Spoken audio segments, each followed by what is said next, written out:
quiet morning at the US Air Force Base in Incirlik, southern Turkey, America's closest military position to Syria.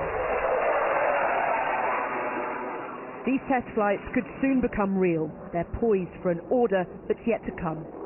I have not made a decision, but I think it's important that if in fact we make a choice to have repercussions for the use of chemical weapons, then the Assad regime, which is involved in a civil war, trying to protect itself, will have received a pretty strong signal that, in fact, it better not do it again. So, Bashar, maybe you're going to learn the hard way. Even some of the most hawkish in the US aren't convinced by the idea of striking Syria. There really hasn't been any indication from the administration as to what our national interest is with respect to this particular situation. As Britain stumbles, France has reiterated its readiness to act.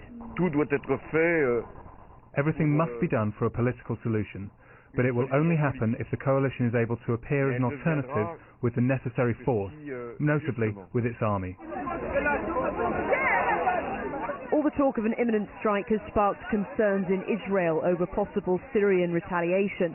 Edgy residents of Tel Aviv jostle for gas masks with no clear outline of military plans. All they have is rumor. Things are also heating up in the Mediterranean. Russia is sending its warships in. President Putin insists this is to protect national security and not to threaten any nation.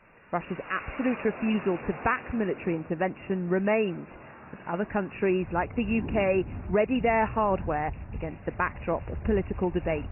Today, Britain sent 6 Typhoon jets to its base at Akrotiri in Cyprus. America sent a warship to the eastern Mediterranean to replace one of the 4 that are already there. Russia sent 2 ships to the same waters, a missile cruiser and an anti-submarine ship. And a French anti-air warfare frigate set sail for the same region. The indiscriminate slaughter of civilians, the killing of women and children and innocent bystanders by chemical weapons is a moral obscenity. The US Secretary of State's address at the beginning of the week was branded a war speech, paving the way for imminent action.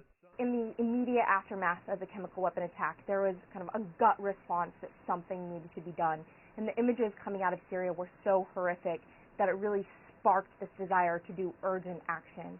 I think that now that some of that has died down and the images are kind of fading from our minds, there is a sense that we actually need to think about what this action is going to do, what the consequences are, and that now there's much more kind of cautious weighing of the different possibilities for action. The US is planning to release intelligence which it says will prove Assad's government carried out the chemical attack that sparked this crisis. One more brief question. President Obama's own conflict is between his cautious foreign policy instinct and that self-imposed red line that makes not acting near impossible. Amanda Walker, Sky News, Washington.